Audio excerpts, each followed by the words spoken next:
Hello, bonjour, habari za mchana. My name is Paul Curry.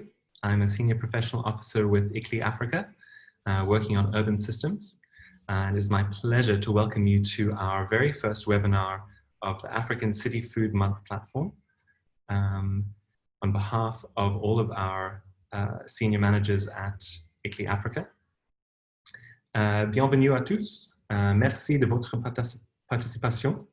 Pour écouter notre webinaire en français, veuillez cliquer en bas de votre écran sur l'onglet Interprétation et sélectionner le drapeau français. Merci. I'm still practicing my French. So, welcome again. This webinar officially launches our African City Food Month, and we have a number of really great interventions about how we can think about food systems in African cities. To offer a welcome from our partners at FAO, I would like to introduce Dr. Patrice Talla to provide a welcoming address. Patrice is the FAO Sub-Regional Coordinator for Southern Africa and the FAO representative for Zimbabwe and Eswatini. So Patrice, please proceed. Good afternoon, everyone, dear colleagues, ladies and gentlemen, city leaders and urban food practitioners. It's a great pleasure for me this afternoon to welcome you to the African City Food Month.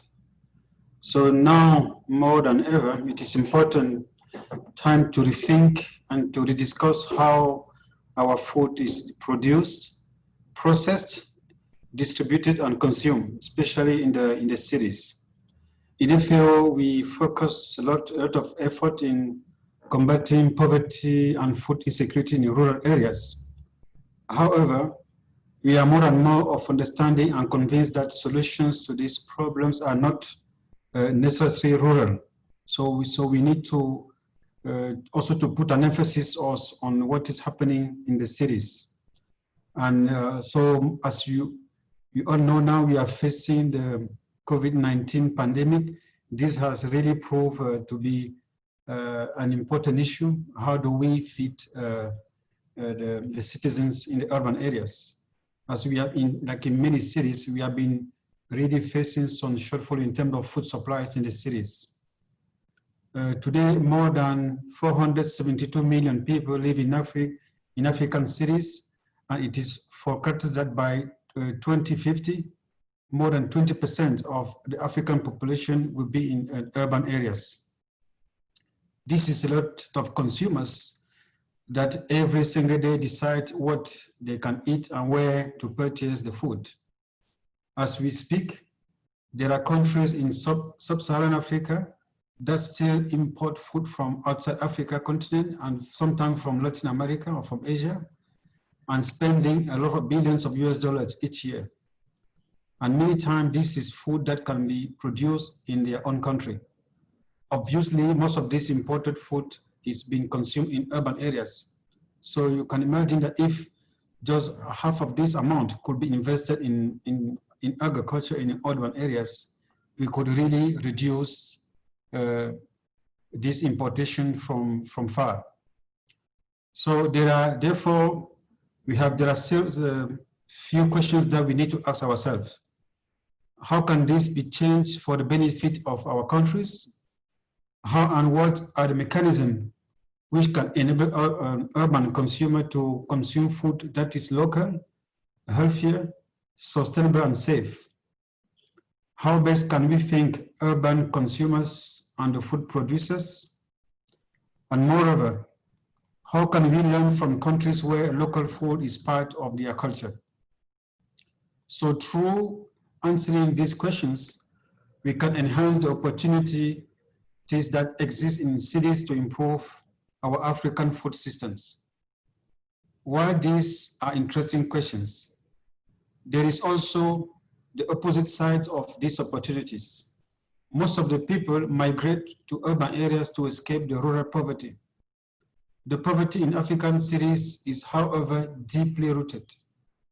Just as an example, in the SADC regions in Southern Africa, half of the urban families are experiencing some level of poverty, and more than 60% of the households are food insecure. With the little income that these families have, they spend more than average, more than 50% on food. And moreover, to have a food picture, in some cities in SADC region, you may find as little as 5% of urban families fully food secure. So these are very surprising results from the African Food Security Urban Network. So who is one of the contributors to this important African City Food Month campaign. We will hear more from them on 15th of July during the webinar on nourishing our cities. Cities therefore face these duality challenges. On one side, offering solutions to poverty through the market power. On the other hand, living challenges of the highest inequalities embedded in poverty, malnutrition, and obesity. It is only when we understand the drivers of these problems that we will be able to build truly resilient and sustainable food systems, especially for the cities. Colleagues, it is on the promise that FAO and its partners decided to organize the whole month dedicated to discussions, sharing of experiences and solutions to different issues around the food systems in urban areas. We believe, therefore, that there is a lot to learn and to share. Unfortunately, this campaign comes at a time when COVID-19 pandemic still threatens the African continent and our food systems. We wanted to speak about the challenges, but also to learn about the solutions, innovations, and adaptation mechanisms that were quickly picked up by our farmers, small agri-businesses, the young entrepreneurs, local and national governments, and consumers in Africa. Let me also talk a bit about the excellent partnership that we have all built. FAO is very glad to have the opportunity to partner with you and the Resource Center for the Urban Agriculture and Forestry and other partners. 3 years ago, FAO and all these partners, and other, like the city's Climate Leadership Group and the Milan Urban Food Policy Pact, organized the Durban City to City workshop, where cities had the opportunity to share their experience in addressing challenges of the urban food systems and related issues. In addition, the African City Food Month is building on this work. So we have had excellent discussions and amazing time between FAO, the RCLEY, the RUAF, while preparing this campaign, and we hope that you really enjoy this equally. I would also like to invite you to other webinars starting on July 7, where we will discuss food, climate, and COVID-19, and where we share some stories from our cities. Also join us for the daily activities that have been planned for each day in July. Paul will give you more information on that. Please, let's share our challenges and successes, and let's work together to find solutions for the urban food system as we know them today, and turn them into more sustainable, resilient, safe, nutritious, and local solutions.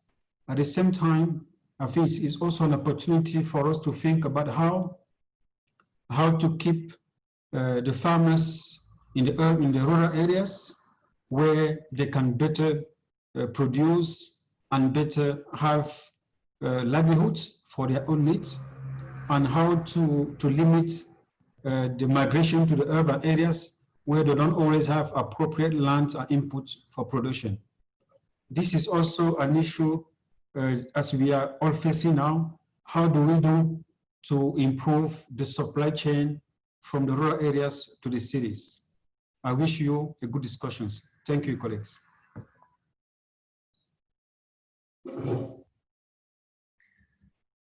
Thank you very much, Dr. Patrice.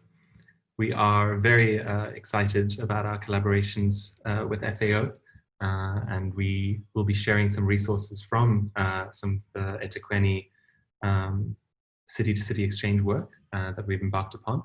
Thank you very much for our welcoming address. I realized that I dived straight into our webinar before going through some of our protocols. So I'll just quickly do our reminder that our webinar will be recorded, and therefore by participating in the webinar, you are consenting to be recorded.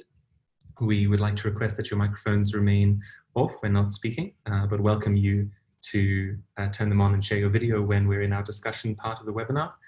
And then finally, we would really like to invite some fervent discussion in the chat boxes and in the Q&As, as we would really like this to be a webinar where you feel you can ask direct questions to our presenters.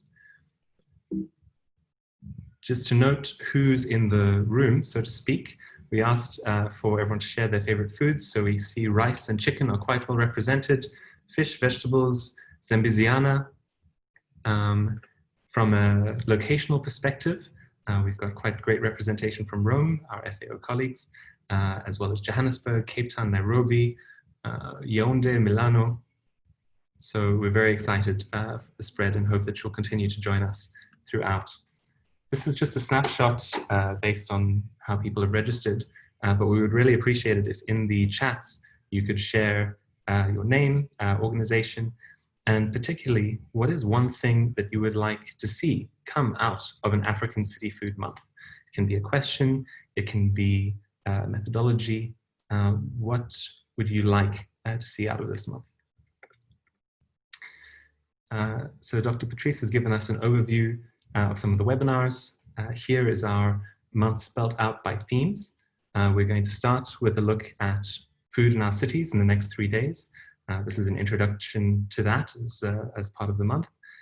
Next week, we're going to explore what resilience means for food systems with particular attention to COVID-19 and the climate crisis. The week after that, we're going to look at food nutrition in depth. How are we nourishing the citizens in our cities? The week after, we're going to look at the question of sustainable food value chains, questions that have been raised given the advent of COVID and the responses have suggested proximity production is important. How do we think along a whole food value chain? And we're going to close the month with a week about youth, women, business, and innovation in urban food systems. Most importantly, ICLEI, FAO, RUAF, and its partners have created African City Food Month as a platform for you to share as well. We'll be sharing some resources, but most importantly, we want to hear from you living in cities how you would like to see your food systems improve. So please do share your insights using African City Food Month as a hashtag on social media or by emailing any of us for further information. I would like to shift now to a video recording with a message of support from the, I'm jumping out of the gun again. Before we move into a message of support, these are our partners who've come on board. ICLEI, FAO, and RUAF, as mentioned, are the people holding the platform now, and our supporting partners are the Milan Urban Food Policy Pact, Ricolto, the African Centre for Cities, WWF, the South African Urban Food and Farming Trust, and the Ellen MacArthur Foundation. If you would like to further join discussions as a supporting partner and help conceptualize this month, that would be wonderful. We are hoping that this will become an annual activation. And so if you would like to become a partner to think about that, please do get in touch. I'd like to now share a message of support that has come from the Vice Mayor of Milan, who holds the mandate for urban food systems. Good afternoon to everybody, and thank you for inviting me to take part to the campaign Africa City Food Month. I am Anna Scavuzzo, I am the Vice Mayor of Milan, and I'm also responsible for the city food policy. The City of Milan is the founder and the chair of the Milan Urban Food Policy Pact, the first international agreement of city leaders committed to develop sustainable urban food systems that are inclusive, resilient, safe, and climate-friendly. It has been signed by 210 cities from all over the world. And it's an honor for me to open this discussion that will tackle so many interesting and urgent issues throughout the month. By 2050, 2/3 of people will live in urban areas, and a huge 90% of such increase will take place in Africa and in Asia. Moreover, 80% of all produce globally is consumed in urban spaces. It's clear that food, agriculture, and the urbanization model we develop are the prime connection between people and the planet. We should keep in mind this connection if we want to achieve the Sustainable Development Goals. As policymakers, we have the responsibility to work in this direction. Being the nearest governance institution to citizens, cities have proven to be at the forefront in facing today's most urgent challenges and have shown to be a living laboratory of ideas, innovation, providing concrete solutions to citizen needs. I have the honor today to represent the 210 cities that joined forces by signing the Milan Urban Food Policy Pact. In this framework, the African continent is very active and dynamic. 33 African cities are part of Milan Urban Food Policy Pact. Some are capital cities and some are smaller cities, yet very engaged. Many African cities compete for the Milan Urban Food Policy Pact awards with very good results. As an example, the city of Lusaka won in 2016 a special mention for promoting social inclusion of women through local food farming and transformation. In 2017, the city of Antananarivo in Madagascar won the highest prize for its urban agriculture program, which improves food security in the city's low-income neighborhoods. And the city of Dakar in Senegal, a special mention for promoting micro-gardening techniques among its citizens. The last edition of the Milan Pact Awards saw the participation of 20 best practices from Africa, and the city of Nairobi, Kenya, won a special mention with its innovative practice on food security warning system. I hope that the 2020 edition, that will be launched very soon in a new format, will see again the important participation of African cities. Stay connected with the Milan Urban Food Policy Pact website and social media to know more about this opportunity. And these are only few examples of energy and dynamism of African cities in shaping the urban food systems, in nourishing their citizens, in giving value to food chains, and in developing business and innovation. Together with our precious partners such as ICLEI, FIO, RUAF, and many others, and with many stakeholders, the Milan Urban Food Policy Pact is supporting this process towards common values and goals for better and more sustainable food systems.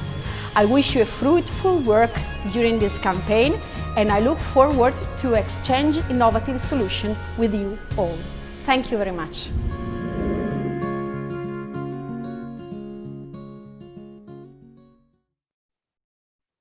Thank you to Vice Mayor Anna Scavuzzo to share their enthusiasm from the Milan Urban Food Policy Pact, of which many African cities are members. So this is our lineup for the continuation of our webinar. We have heard from Dr. Teller, who's given a welcome, and the Vice Mayor of Milan.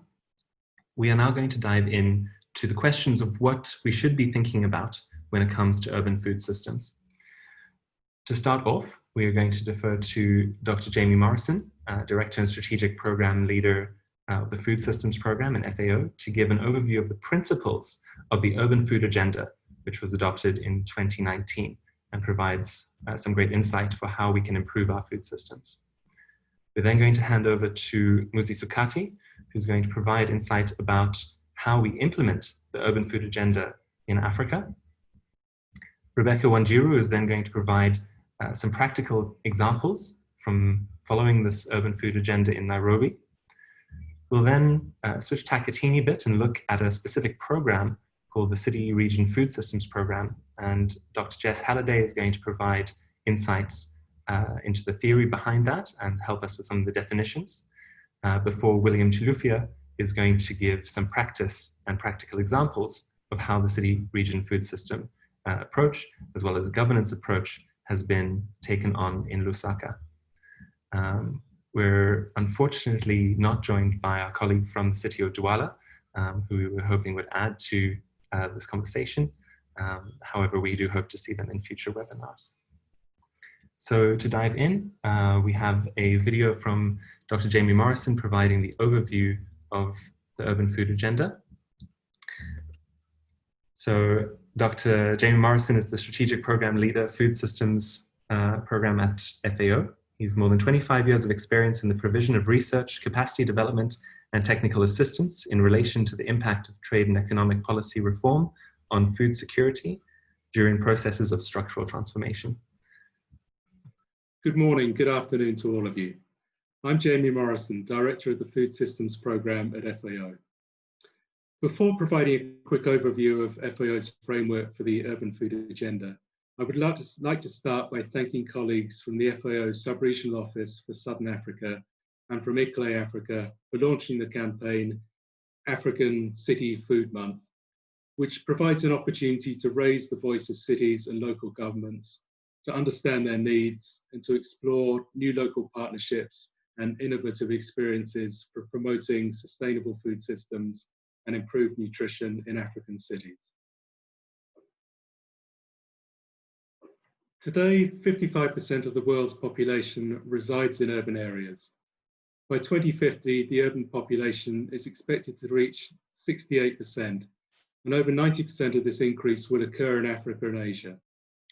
70% of total food production is now consumed in urban areas, which means that making urban food systems more sustainable will have positive impacts throughout the food system, including on production patterns. Additionally, the urban and local governance actions that have been undertaken during the COVID-19 pandemic has demonstrated clearly the important role that city and local governments are playing. FAO has recently undertaken a survey on urban food systems and COVID-19, collecting 860 responses from 77 countries. 57% of these responses were from members of local governments, while the rest were from academic institutions and non-governmental organizations. The FAO framework for the Urban Food Agenda aims at addressing some of the key challenges faced by urban food systems, including the recent urban food system disruption caused by the COVID-19 pandemic. And it does this by promoting a holistic and integrated approach, supporting the 2030 Agenda by building on 4 guiding principles. Firstly, rural-urban synergies. Food system planning needs to take into account the complexity of rural-urban linkages, recognizing different challenges and influences across geographical locations. Secondly, social inclusion and equity, acknowledging the multiple challenges of food access, particularly for the most vulnerable and marginalized groups. Thirdly, resilience and sustainability, promoting conservation and sustainable use of management of natural resources and ecosystem services, and building resilience to shocks and extreme events. And fourthly, food system interconnections. An integrated perspective matters, recognizing that food systems coexist with many other systems and that food security and nutrition objectives should not be addressed in isolation. The FAO Urban Food Action Programme is delivered through 7 comprehensive areas of support, or CAS.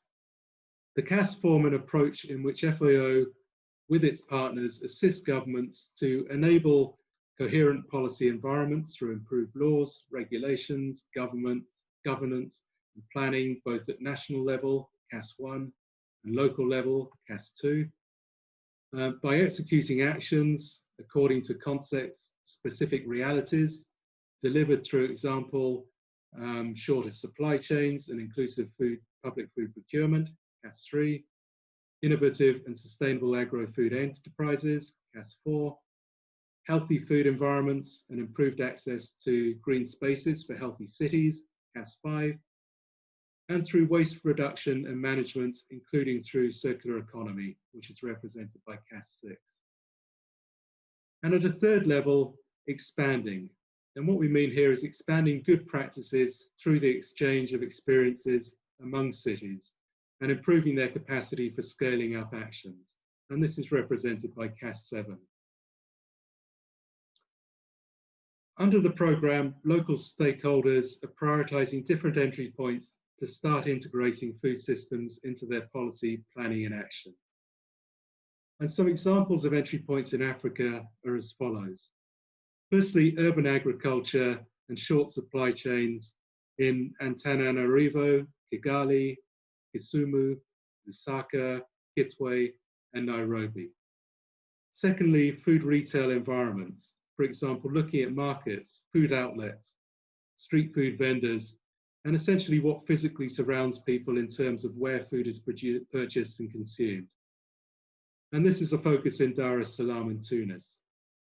And thirdly, food waste management, which is the focus of projects in Kigali, Nairobi, and Tunis. And you'll hear a lot more about FAO projects such as the City Region Food Systems Project and the Nadali Project in other presentations which will follow. At this stage, I just want to highlight two important milestones. Firstly, in all projects, FAO is supporting cities in analysing food system gaps, in establishing food governance mechanisms, for example, food liaison advisory groups or food councils, and in developing holistic food strategies and action plans. And secondly, all of our projects have been repurposed to address the emerging needs under the COVID-19 emergency, with food systems resilience now becoming a key priority. Another important initiative under the FAO framework for the Urban Food Agenda is the city-to-city exchange, which includes South-South and triangular cooperation. And some examples of this exchange are firstly, exchange on urban agriculture between Dakar, Douala, and Praia. Secondly, exchange on the development of food strategies and establishment of food governance mechanism. And this has been undertaken between Nairobi and Toronto. And thirdly, a new exchange between Milan, Nairobi, and Kigali on food waste management. In conclusion, I would just like to finish with a key message. African cities and local governments have a key role to play in ensuring sustainable, resilient, and inclusive food systems. Better collaboration with national governments, supporting multi-level food governance, establishing city food alliances, and allocating appropriate funding support can all make a big difference in building back better urban food systems. Thank you. So we'd like to thank Jamie very much for his inputs, and he sends his apologies that he couldn't join us live today. However, he will be live next week to share some analysis on the questionnaire that has gone out to local governments on the municipal response to COVID-19 and its impact on food systems. I would like to defer to Muzi to offer us a presentation of the Urban Food Agenda in practice in African cities. Muzi is the Senior Nutrition and Food Systems Officer at FAO Africa. Before working with FAO, he's worked with the African Union, the Common Market for Eastern and Southern Africa, and he's now currently the FAO FAO representative in Benin and Togo. Thank you very much, Muzi. Please share your screen. Good morning, good afternoon, colleagues. I'm not sure what time it is for many of you, but here it is afternoon. So I will say good afternoon. I am happy to be here and to give you a presentation probably on the challenges and opportunities facing urban food systems, like the key issues to look for. So I will just zero in on those and give some practical examples where possible. Then I go to the next slide. Okay, I think with Dr. Patrice Thaler, Dr. Jami Morrison, they've alluded to this problem that the cities around the world are urbanizing. So Africa is not different from what is happening in the other regions of the world. So the low income, middle income countries, we know many of which are in Africa, they are urbanizing faster than the high income countries. So this poses a lot of questions. What is happening? So if you are asked a question, what is the main driver of food systems? Then the point number one is the increasing population in urban areas is one of the key drivers that will shape urban food systems going into the future. So like I've just said, Africa is urbanizing quicker, and it is estimated that up to 2.5 billion people will be in urban areas by 2050, in about 30 years time, there will be about 950 people who will have migrated to urban areas. So the critical question is, if people are migrating from rural areas to urban areas, who is going to be who is going to be feeding them? So this migration is, even though it could be migration inside countries, intra-country migration, but it poses a lot of questions of how will these people be getting their nutrition and food. So this is just what is happening. We know that there are African cities, there's a lot of food insecurity. The urban poverty is real. And I think everyone can see, and these are the statistics there of people who are facing poverty in urban areas. It's a really worrying situation, because also because of issues of income inequalities. A lot of people migrate to urban areas to run away from issues in rural areas, including conflicts, hunger, only to face even greater problems of poverty in urban areas. We know that a lot of them go there to hustle for informal jobs, and things are really not easy. So we know also the story that as more people flood the urban areas, they put pressure on the urban systems. Then as a result, there is this mushrooming of slums, and the municipalities find it difficult to make sure that everyone has clean water, everyone has proper housing, everyone has access to the electricity and the right environment. So these are the issues that are to do with the rural-urban migration. And of course, the emerging problem that we are seeing now. Last year as FAO, we had a lot of consultative meetings of urban obesity, adult obesity. It's becoming a problem. It is real. In most of the cities in Africa, this problem is getting worse, and we know exactly the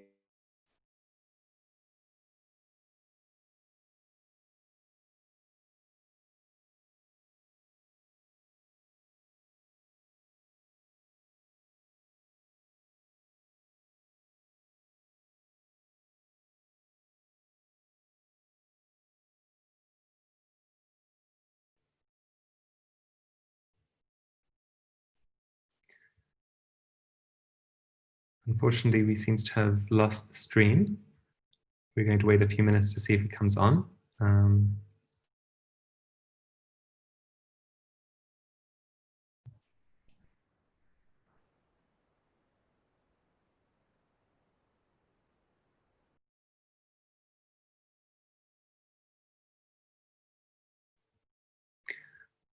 Unfortunately, we have lost Muzi's presentation stream. Hopefully he'll rejoin us and be able to conclude his presentation. This is the risk of doing webinars online. I would like to move to Rebecca and ask her if she can provide us some practical insights related to the initial insights from Muzi, as well as some of the points raised by Jamie. When you're ready, please, Rebecca. An introduction. Rebecca is the food expert working with Food and Agriculture Organization in Kenya. She holds an MSc in Agriculture and Applied Economics and has extensive experience in the field of food and agriculture analysis. She currently works on urban food projects in Kenya. Please take it away. Okay, thank you. So just a minute, I'll share my screen. Yeah, so I hope you can all see it. Hello, everybody. And thank you for the opportunity to share some practical experiences from Nairobi, from FAO Kenya, on the work we are doing on urban food systems. I appreciate the background that has been provided by Muzi and also Jamie on the importance of urban food systems and why it's really critical to focus on sustainability within the urban food system. So I'll be sharing experiences from the Nadali approach, which was a project that was designed to support local governments, especially cities, develop sustainable approaches to food system analysis and planning. So under the Nadali project, FAO supported and worked with Nairobi City County on food system planning and analysis, with a key focus on promoting a multi-sector approach to addressing food and nutrition security issues, moving away from a sectoral approach where sectors work in silos to address these different food system issues, to a more coordinated and integrated approach to addressing food and nutrition security at city level. So under the Nadali approach, the key objectives, or the approach uses 3 key objectives. One, which is to promote multi-stakeholder food governance mechanisms, multi-stakeholder platforms at city level, which is called the Food Liaison Advisory Group. The role of this group is to ensure that all community interests and needs for everybody within the food system, including the most vulnerable, are put at the table when designing policies and programs, and that the issues are addressed in an inclusive and consultative way, participatory manner. The second objective in the approach is to use the rapid urban food system appraisal tool to carry out a food system assessment.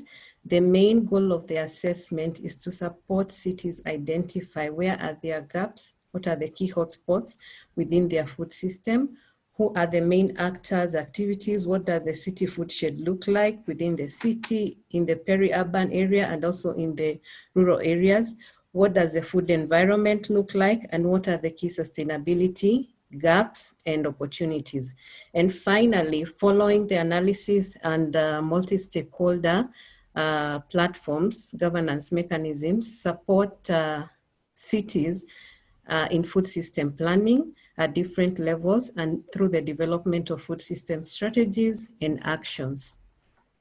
So going on directly into the practicality of the Nadali approach and what type of activities were undertaken and the results. So under the food governance mechanism, there was, as mentioned, involvement of different sectors in the food system planning work. So this kicked off with the training of different government officials on what is food system planning.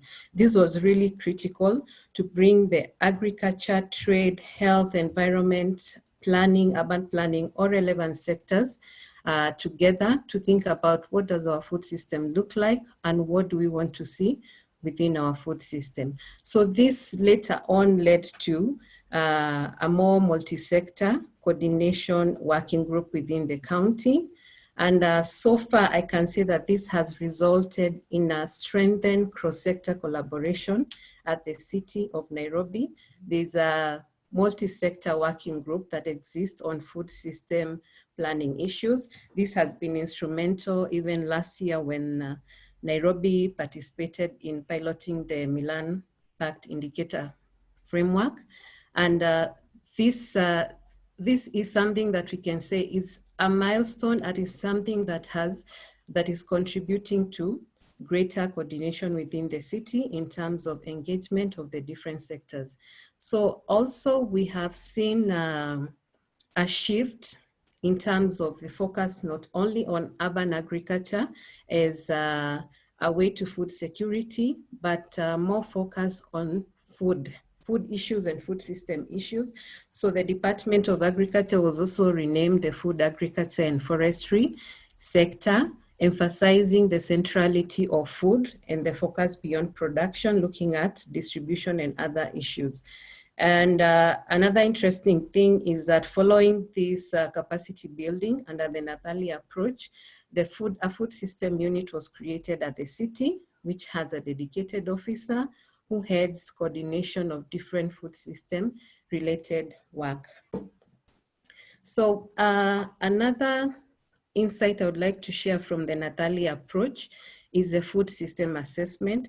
So under the Natali approach, FAO developed the Rapid Urban Food System Appraisal tool, which is a tool that is used to look at the food system and the hotspots within the food system, any inefficiencies, and how they can be addressed through the multi-stakeholder platform. So the RUFSAT looks at the main components of the RUFSAT is undertaking a consumer analysis, looking at what is happening within the consumer front in terms of diets, in terms of food security, in terms of food access for urban residents, analyze the value chains using the sustainable food value chain approach, and identify key value chains and see how do they operate. Who are the actors? What are the activities? What are the challenges in terms of food distribution at the city level? Look also at the governance framework. Who are the stakeholders? Who are the institutions?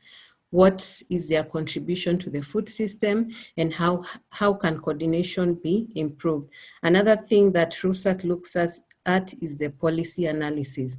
What are the existing policies and how are they aligned? How can they be aligned? Is there conflict in policies? For example, is there a policy on agriculture, urban agriculture, and yet there's another policy that is contradicting the urban agriculture at city level? So how to realign those policies? So using the food system analysis, we look at all these issues using the food system approach: production, both local and rural production, aggregation, processing, retail, including the informal retail and food distribution at city level, consumption, how do people access their food at city level, the nutrition status, dietary habits, and of course, we look at waste management. How do we handle our waste at different nodes of the value chain? How is waste managed at the city? And how can we create sustainability in terms of the social, the food security and nutrition, environmental and economic? And the assessment also looked at the policies and social norms that exist and the available infrastructure to support sustainable food systems. So I'd like to highlight some of the results of the assessment from the RUFSAT, and it was really important. It shed light on what is the current situation with regards to the food system in Nairobi, and where does the city need to play or to have a focus in terms of improvement or addressing the issues. So from these results, I just highlight a few things. For example, the food security status, which showed that 53% of the residents sampled were food insecure. And in Nairobi, there's a little role of social safety nets in the city. And as mentioned earlier by other presenters, I think it confirmed the dependence of the urban population on food purchases. So in Nairobi, 90% were relying on food purchases, especially from small retail outlets. Informal food vendors play a critical role in the food system. And with regards to knowledge, which is important to understand, knowledge on nutrition, diets, safety and handling, there's little understanding or low literacy at individual level on diets and nutrition. So in addition, there was results indicating that Nairobi as a city is a key food importer, importing close to 80% of its food from other counties and from other countries, including Tanzania and Uganda. There was also markets. There are markets which are lacking key infrastructure. So our main food markets lack proper storage facilities. They lack refrigeration and cold storage facilities. They lack infrastructure that can support food safety and handling, especially for the fresh produce market. So some of the possible interventions that are going to emerge from this result include reducing urban household vulnerability to food insecurity, especially through urban agriculture for increased food access, creating safety nets, creating employment through the food system, especially for the youth, the high number of youth in the city, addressing the governance within the food, the value chain governance within the food system, looking at food safety, and some issues such as food recovery and waste management. So what did we learn from the Nathali approach, and what did we learn from the food system analysis and governance? This was a one-year pilot project, and these are, I'll highlight 5 or 6 points on what we learned and some of the issues that we need to pay attention to when we are supporting or when we are working with cities with regard to food system analysis and planning. So first of all, you need to bring all the relevant stakeholders to the table, have the right actors from the onset. From inception, from the time you start the food system assessment to the time you develop actions. This will allow that the actions developed, the assessment is very inclusive and will be comprehensive. Also take cognizance of the fact that building strong and inclusive stakeholder platforms, like the multi-stakeholder platforms, takes time because you will meet stakeholders who are different levels of interest, who are different levels of motivation or understanding. So take cognizance of the fact that it takes time, but it's also a very productive process and it yields very good results. Then there is also need to strengthen local capacity in our cities, especially of government officials, the local institutions on food system analysis. So the food system analysis as a concept has been there for a while, but with regards to its application and practicality, it is sort of new. So we need to build the capacity of our local institutions. We need to build the capacity of government officials on this.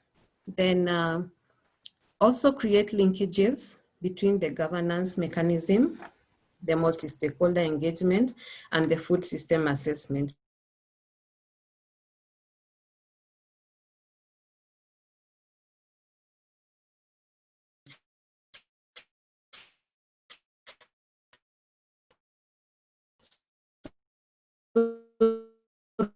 This allows to have at the actual challenges within the food system.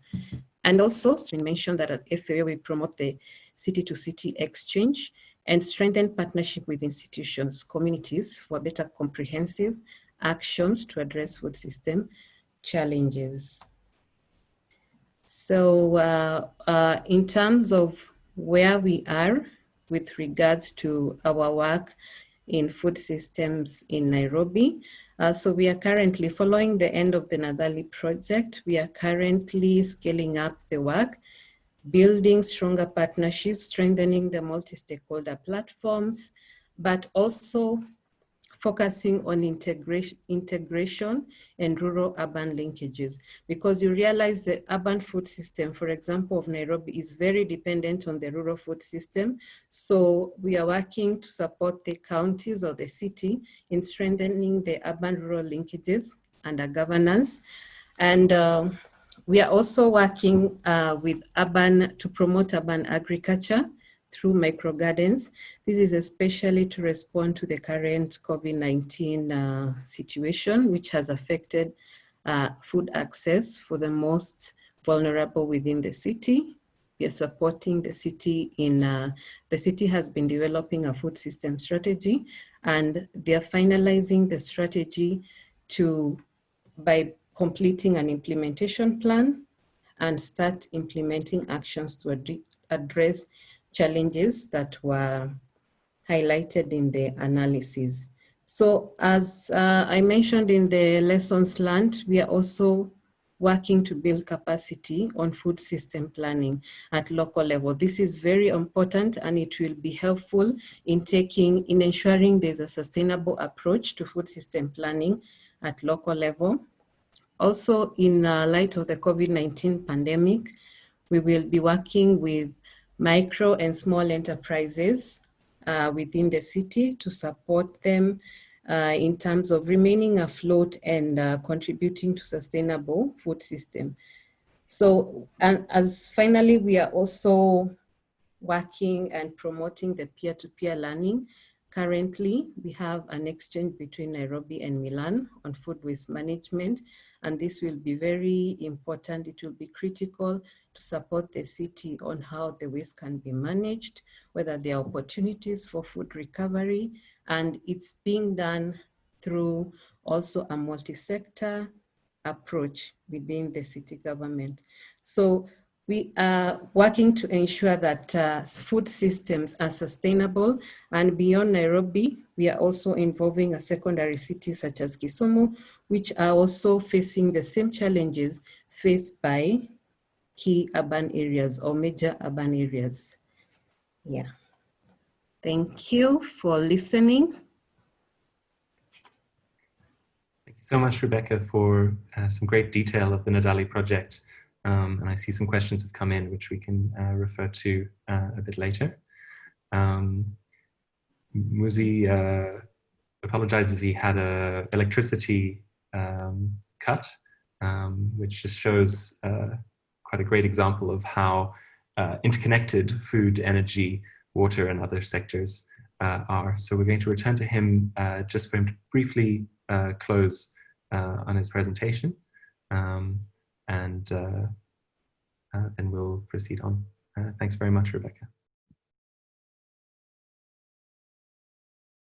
Okay. Thank you very much. I wonder if my screen can be seen. Let me share. We can see you. Yeah, okay, the screen. Can everyone see my screen now? Yes, Muzi, please proceed. Okay, thank you. So like I was saying, first of all, I'm sorry. We just had the power cut here. Something I was praying will not happen. Well, you know, disaster happens at the wrongest time. You know? So yeah. So what, as I was saying, the issues of malnutrition in urban cities is one of the critical issues that we need to attend to. And the recognition from estimates is that a lot of people are depending on street food for their diets. People are busy. There's no time to cook at home, and they prepare for fast food outlets. And we know the implications of this. So what are the key challenges that the food systems are facing in the continent? We can see from the food systems approach that from the supply side, there is a need to strengthen, there is a weak link between the local farmers and the urban food systems. I mean, Dr. Patrice Thaler has alluded to this, that a lot of the food that we eat are still imported.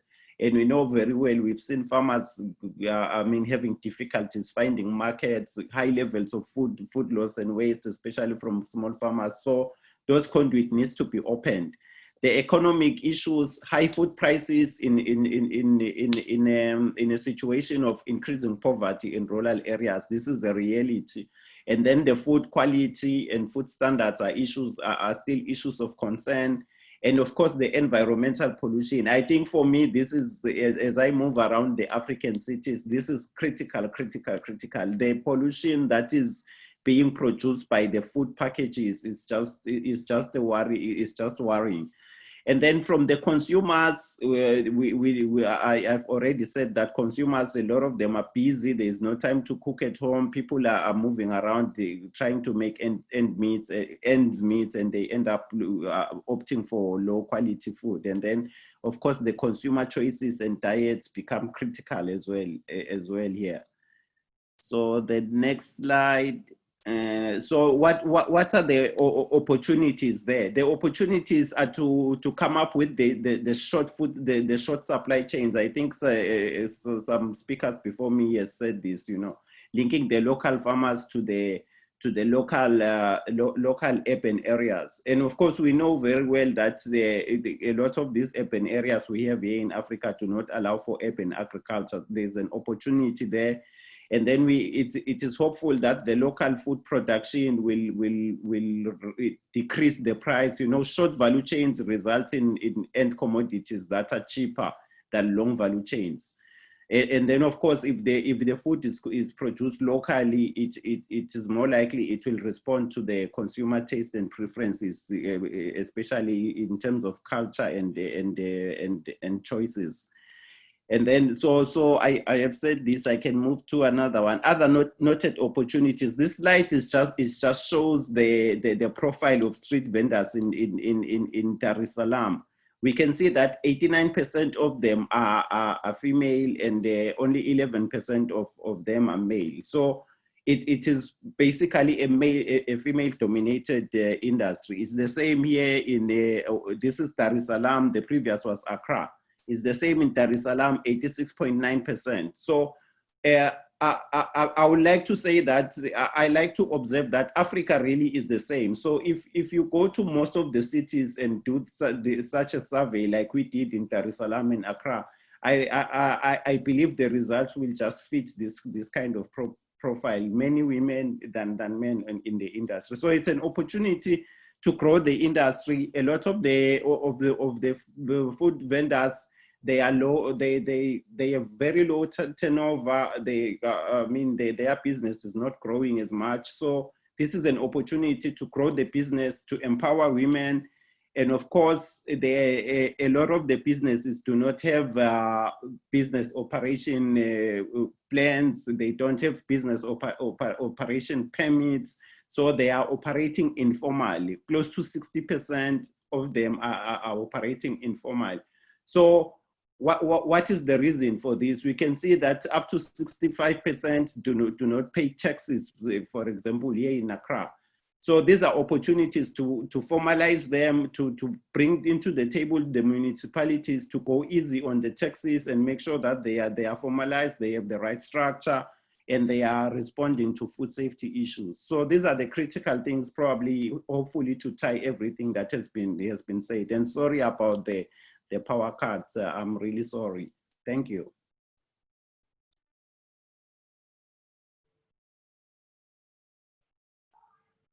Thank you so much, Muzi, for those. And we're sorry to have lost you in the middle of your presentation flow.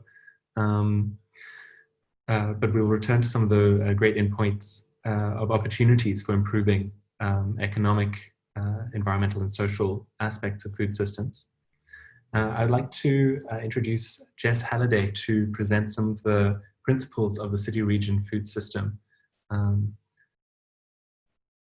I see there she is, great. So Jess is an associate at the RUAF Global Partnership on Sustainable Urban Agriculture and Food Systems. She's currently working with partners from the Laurier Center for Sustainable Food Systems at Wilfrid Laurier University and FAO on the City Food Region program. So she'll provide some great insights for us. Take it away, Jess. Great, thanks very much, Paul. Can you hear me okay? Yep. Yep, great. Thank you. So first slide, please. So the City Region Food System Programme is an international programme of FAO and RUAF, which sets out to build sustainable, resilient and dynamic city region food systems by strengthening rural-urban linkages. It's funded by the German government and developed and implemented with the support of two members of the RUAF Global Partnership, Wilfrid Laurier University, as Paul mentioned, and the Waterland Ecosystems Programme of CGR. Next slide, please. So what is the City Region Food Systems Programme? It involves a process that provides opportunities to address food system and development issues, linking urban and rural areas and communities. So first of all, cities assess their food systems, they characterize the system, identify key commodities, and look across the value chain. They look at governance and policy frameworks, and health, nutrition, and food security outlooks. They identify the weaknesses and pressure points and opportunities, and including likely shocks and stresses and vulnerable stakeholders, infrastructures and operations. And they then develop strategies and policies to build in more sustainability and resilience. Because each city region food system is different, with different food system challenges, weaknesses and pressure points, there is no one-size-fits-all policy solution. Every intervention will be very much context specific. Next slide, please. So why was the City Region Food System Programme developed? It was developed in direct response to requests from countries and cities for tools and methodologies to address the challenges of food and nutrition security, agriculture and management of natural resources in the context of urbanisation. and for ways of enabling local authorities to ensure governance of dynamic and sustainable food systems, contributing to realization of the right to food and to promotion of sustainable diets with strong urban-rural linkages. And these needs have become apparent as cities have collaborated under initiatives like the Milan Urban Food Policy Pact, and the importance of urban food has been taken up in other international processes like the New Urban Agenda and the Sustainable Development Agenda. Next, please. So what exactly do we mean by city region? I've mentioned it several times now without actually giving you a definition. The City Region Food System Programme is implemented within specific territorial contexts, that is, city regions that are defined as larger urban centre or a conglomeration of smaller urban centres and the surrounding and interspersed peri-urban and rural hinterland. City regions can extend across administrative boundaries, entailing urban-rural partnerships and inter-municipal cooperation. So why do we take this perspective? Well, it allows us to see the functional relationships between urban, peri-urban, rural areas, the flows of people, produce, ecosystem services, natural resources, waste, environmental impacts. All of these are represented by the arrows you see on this slide. Urban growth is directly related to increased demand for natural resources, land and water, that provide vital food and ecosystem services. And integrated territorial development and balanced urban-rural linkages have to be pursued for the benefit of the urban and rural populations alike. So the perspective enables policy and programme opportunities within which these development issues can be addressed and through which rural and urban areas and communities in a given city region can be directly linked. Taking a city region perspective helps to achieve better economic, social and environmental conditions in both urban and nearby rural areas. Next, please.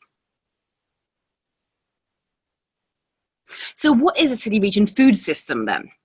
It consists of all the actors, processes and relationships that are involved in food production, processing, distribution and consumption within a given city region.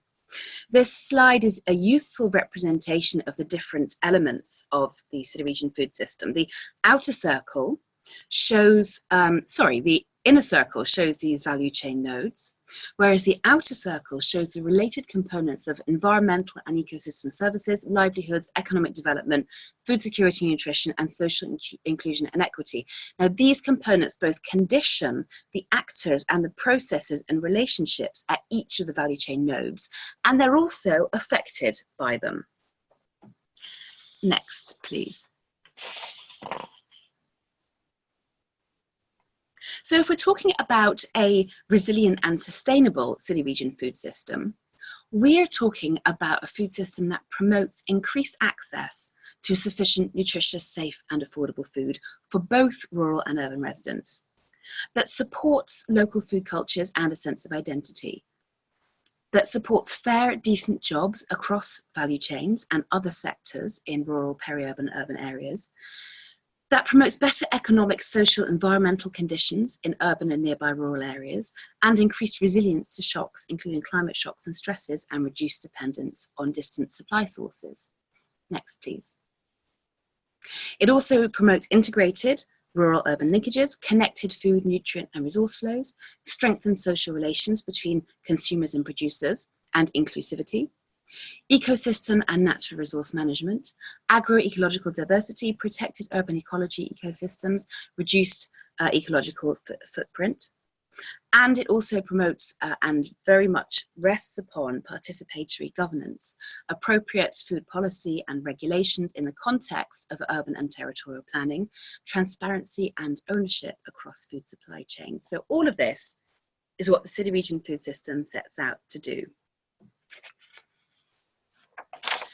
So the process of the City Region Food System Assessment and Planning is set out in the online toolkit, which was developed following the experiences of 7 initial pilot cities, and which contains a raft of useful tools, examples, and case studies. You can see the link to this toolkit on the slide. The programme has 5 stages. Initiation, getting started, defining the city region food system, well, first of all, the city region and then the city region food system, conducting a rapid scan characterizing the city region food system, identifying gaps in research and priorities to really look at in detail in the next phase, the in-depth assessment.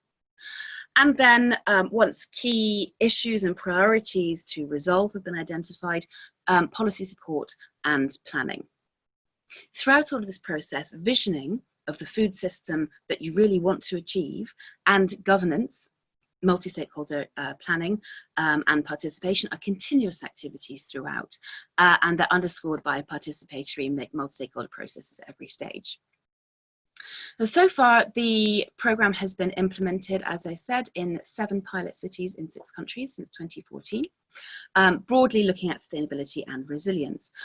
In the new phase currently underway, we're focusing on climate-related shocks and stresses with the addition of pandemics and other food system shocks given the current context, and in light of how the city region food system perspective has helped city regions to cope with the pandemic so far. We have 4 current pilot cities, which you'll see on the slide: Antananarivo, Kigali, Colombo, and Tamale. And I believe you'll be hearing from Antananarivo next week in the webinar focusing on climate and COVID-19. So do be sure to tune in for that event also. Thanks very much. I'll leave it there. Back to you, Paul.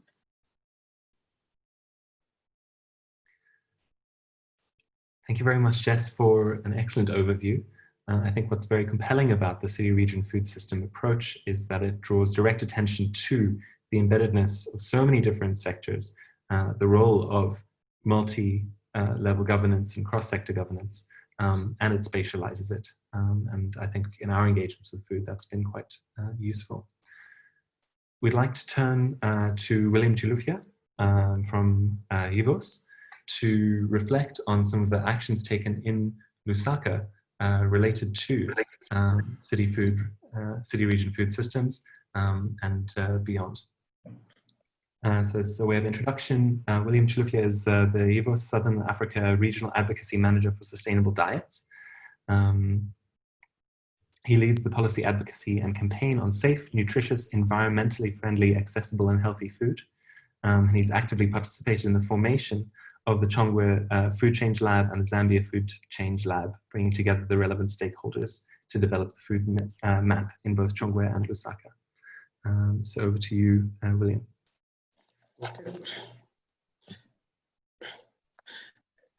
Hello, hi, good afternoon. It's a pleasure to be here. And thanks for all those very good presentations that I've so far paid attention to. I must admit that I'm a very late entrant on the program, but however, I'm very happy to have a platform upon which I would share what we have done in Zambia regarding contributing to sustainable diets for all in Lusaka and Kitwe. So for 5 years now, IVOS has been implementing what we call the food change labs. So the food change labs are basically like a platform, or should you say a methodology, upon which you have different stakeholders being brought together.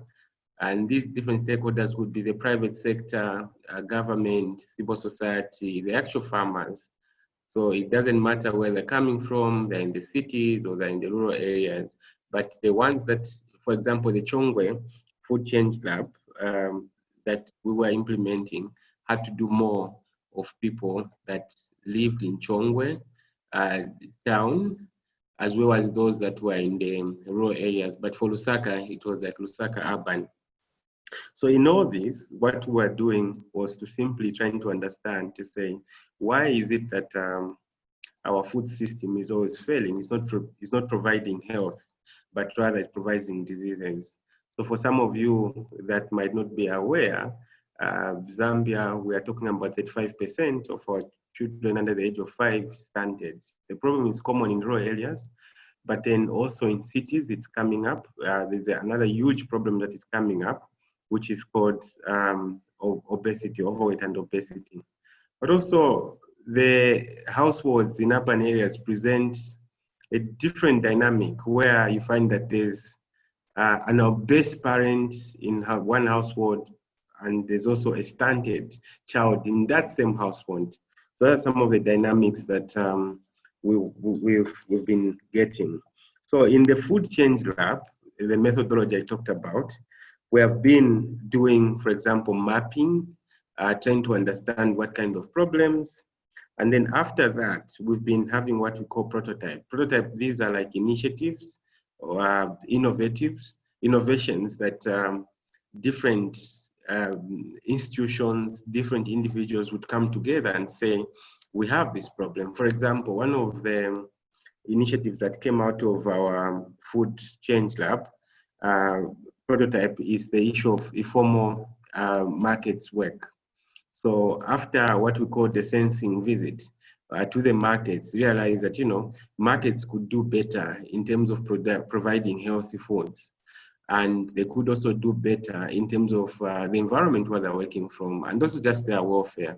So out of that prototype, we also came up with a research, which we tried to understand the challenges that are there in informal markets and what we can do about those markets.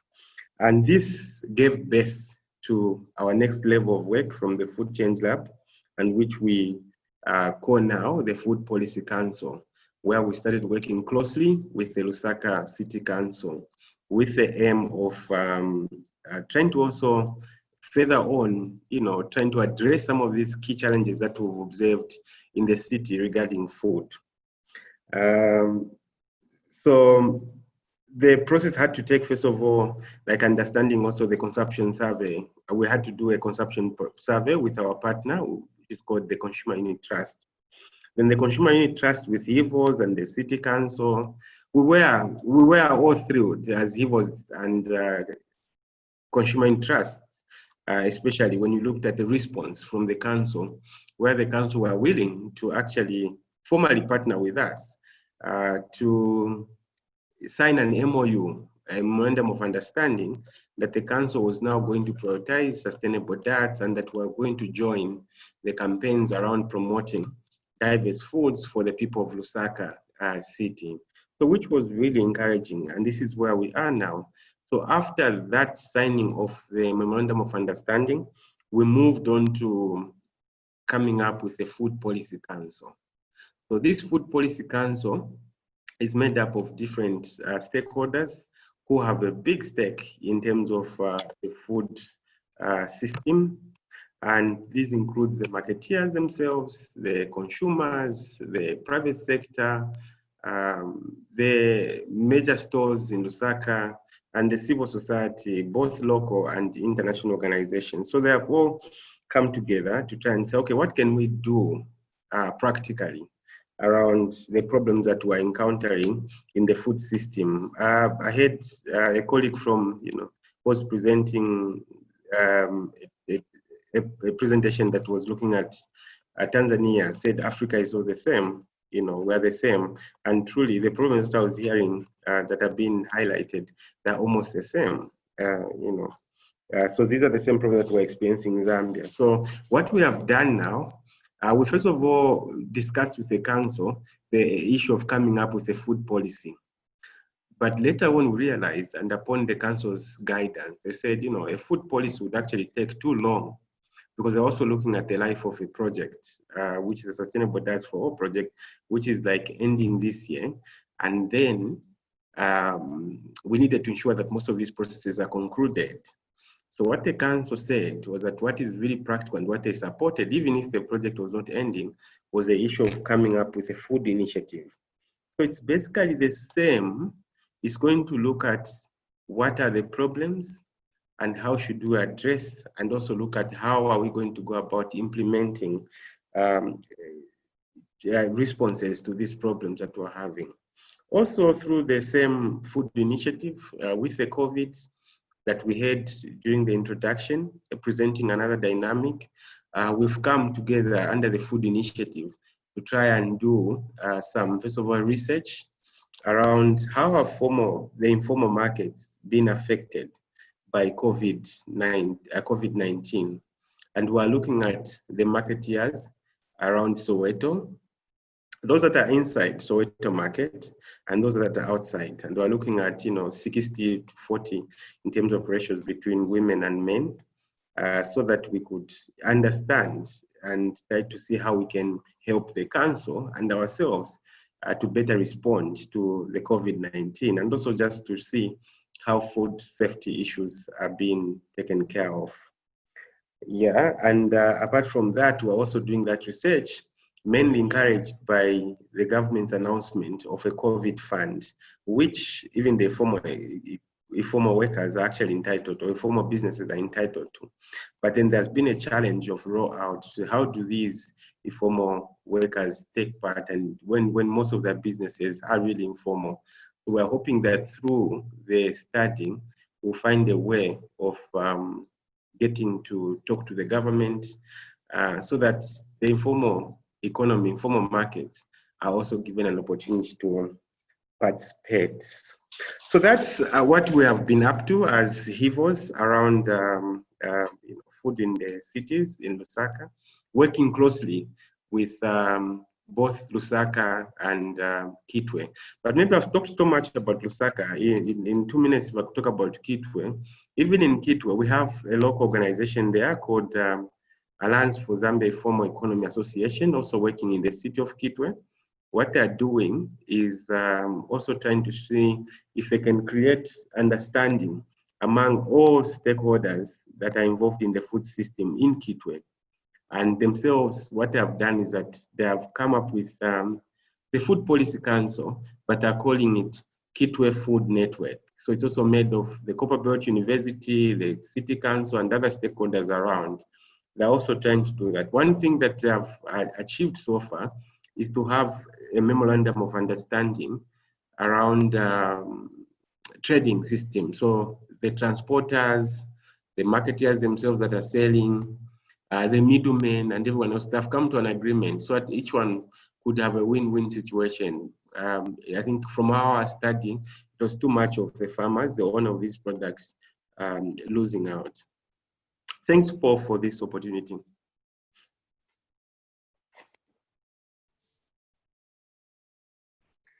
Brilliant. Thanks, William, for your insights. I see in the chat there have been some requests for a formal presentation from your side, so I think we'll follow up to try and document a bit more clearly some of your inputs.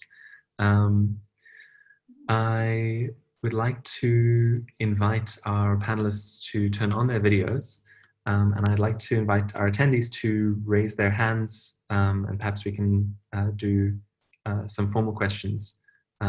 We have minimal time for it in this webinar, unfortunately. However, we have recorded the comments and questions, and we'll make sure that they get addressed in future webinars and future engagements. I'll give a few moments in case some attendees want to raise their hands and share a direct question. Otherwise, I will ask some that have come in.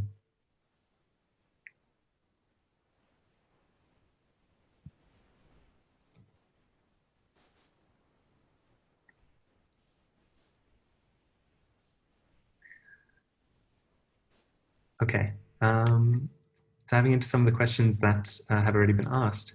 There was a question about how we can strengthen urban-rural linkages, and it was addressed to Rebecca and Muzi. I saw Muzi, you already suggested that we need to improve market access to urban areas, so municipalities could support local sourcing for food outlets in the cities rather than relying on imported foods. I wonder, Rebecca, if you might be able to add to that. What are some experiences on connecting urban and rural areas? Okay, maybe I can give one pointer to that, for urban food systems, it's also important to consider the involvement of the rural stakeholders within the food system platforms at city level. A practical example would be like a city like Nairobi, which is highly dependent on rural areas for its food needs. So developing practical actions that will ensure the city accesses foods requires that the stakeholders are on the table in that decision making, so that you can create opportunities such as farmers markets, create opportunities for waste recycling, which can also be used as inputs in rural areas. Yeah. Thank you so much. I think it's telling that you ended your point on opportunities in waste. We've had some questions which have been clarified, the difference between food loss and food waste in the system. So there's a huge amount of organic food waste in African cities, but there are also the associated wastes of the plastics. Muzi, could you reflect on how we can build up opportunities for waste reclamation and waste food loss prevention? Yes, thank you very much, Paul. I will start with the pollution from the packaging. You know, the only thing that can work is if we can put an economic value to that waste. You know, so such that probably if you collect a certain amount of these packages, you go and sell it, you get some money, and then probably then strengthen the recycling mechanisms. And then in the food waste, I think like the food loss in Africa is higher than the food waste. You know, whereby food waste, people just buy food, they then throw it away. But then the food loss, the cloaking of the access to markets. I think we've seen all this before in the African cities, food rotting in stalls of these women who are trying to make a living. And then on the food waste, and again, I think the smoothing of the consumption, you know, such that consumers are advocacy, their capacity built to smooth their consumption, to buy what they need.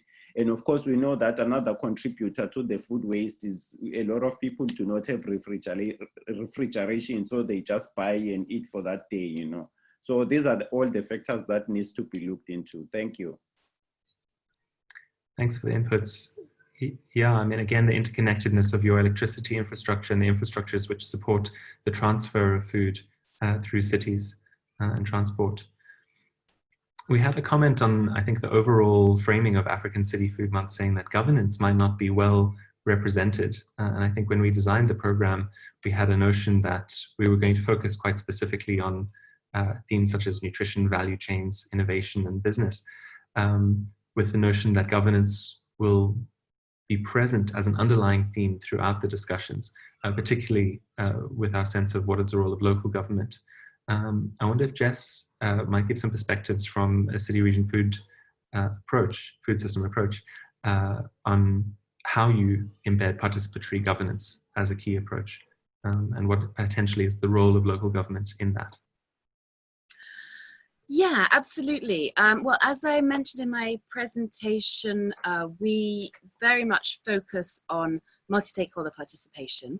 This means in all of our pilot city regions, one of the key first stages is to conduct stakeholder mapping to really identify stakeholders within the city region food system who are working in areas directly related to the food system, but also in interrelated systems. So in our resilience module, we were wanting to look at people working in ecosystem services, in urban resilience, and in as well as in climate modeling, and so on. So we map people, we map their connections, we identify what exactly they do, and we have kind of a snowball effect. So we start off with a small group, and then people suggest other people, and we conduct interviews to really know how to position people, and then invite stakeholders that are broadly representative from the key areas of the food system to take part in a task force that are used very much as a reference group for checking results of assessments, for checking priorities, for giving feedback, and suggesting people to take part in focus groups and other people to interview. We also have a institutional focal point within the local government of the core city that is at the center of the city region food system, and that role of that person is to really facilitate integration within the within the local government to make sure that the key departments, sectors that need to be there are fully engaged, and they're engaged from the beginning of the process right through to the end, because the sooner you get people on board, even when you're just discussing what the vision, what the priorities should be, and then keeping engagement all the way through, right through to developing the policies, and systematizing the collection of key data so that in 5 years' time you can monitor the effects of the interventions that you've introduced. Those relationships are really very key from the outset. And that's just an example really of how we handle it with the City Region Food System Programme. Thank you for the insights. I mean, I think, to me, the point of including stakeholders right from the get-go is incredibly important in building ownership and shared development of the ideas. William, are you still with us? I see your video has gone off. Would it be possible for you to reflect on the role of the Lusaka City Council in the Food Policy Council development?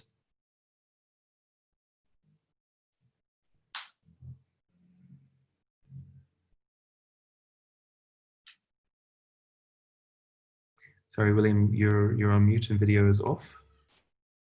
Are you still with us?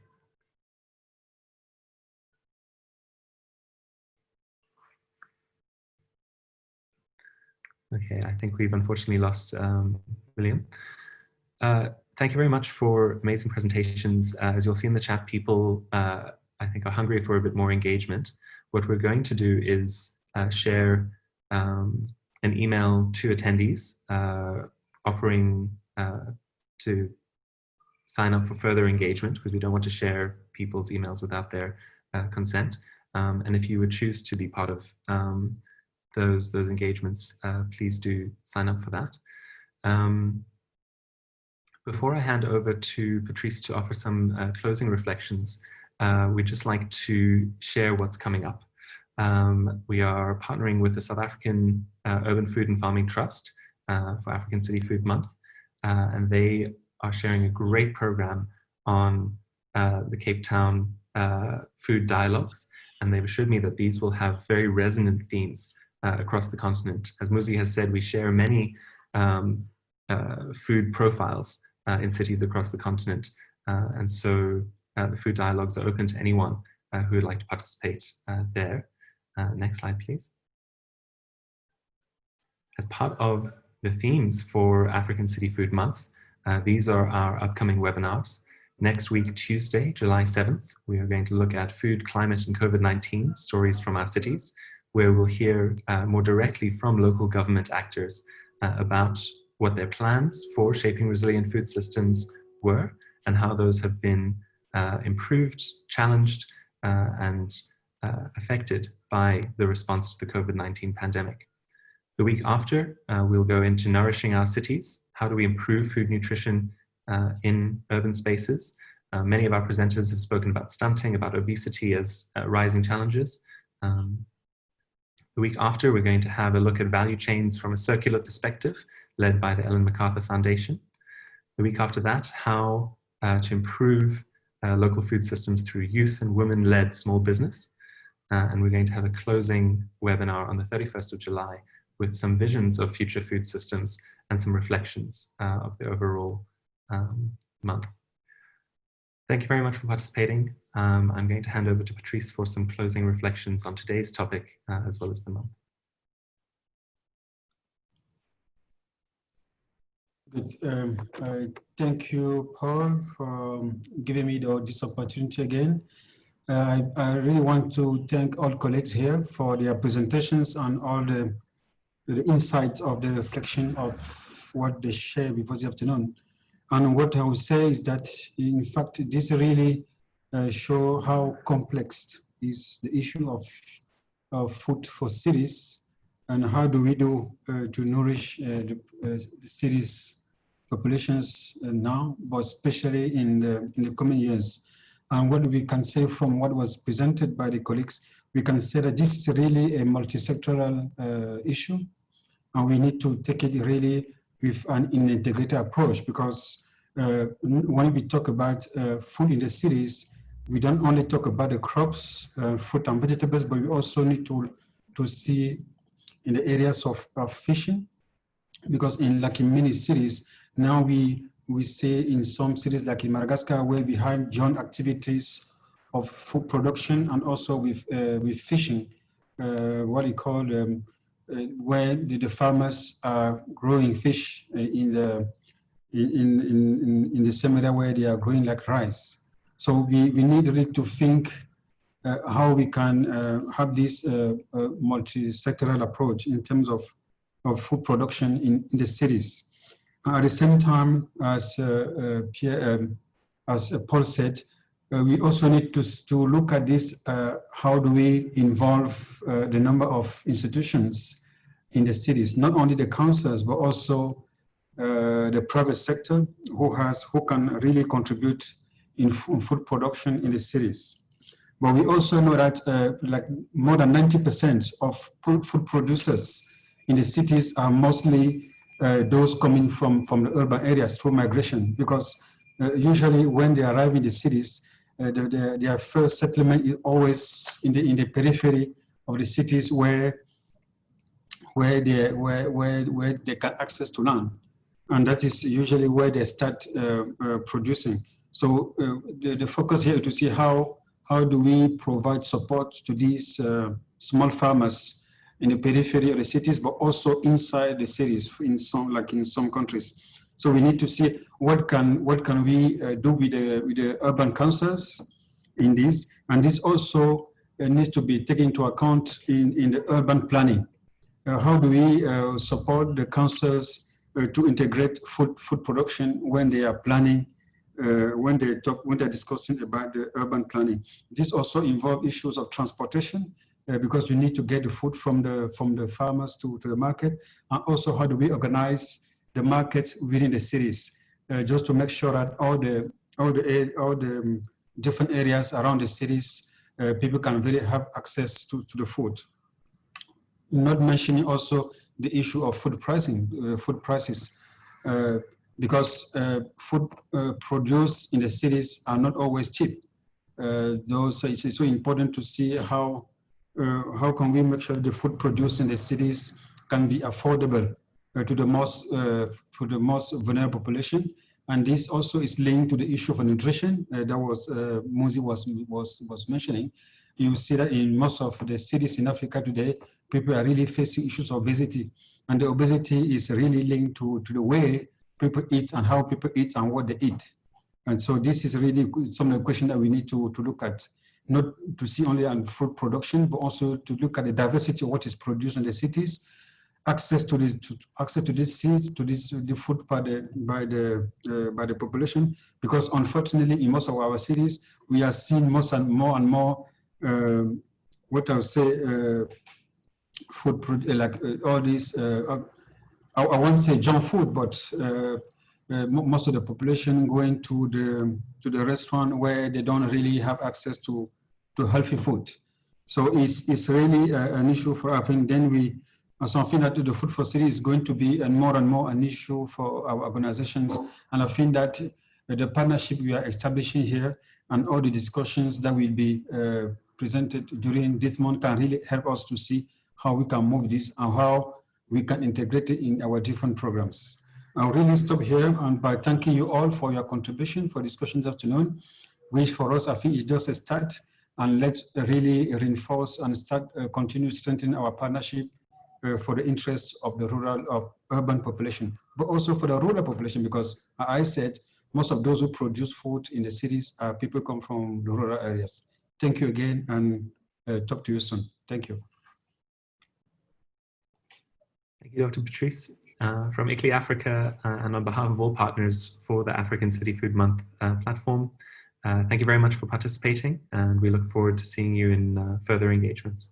Enjoy the rest of your days further.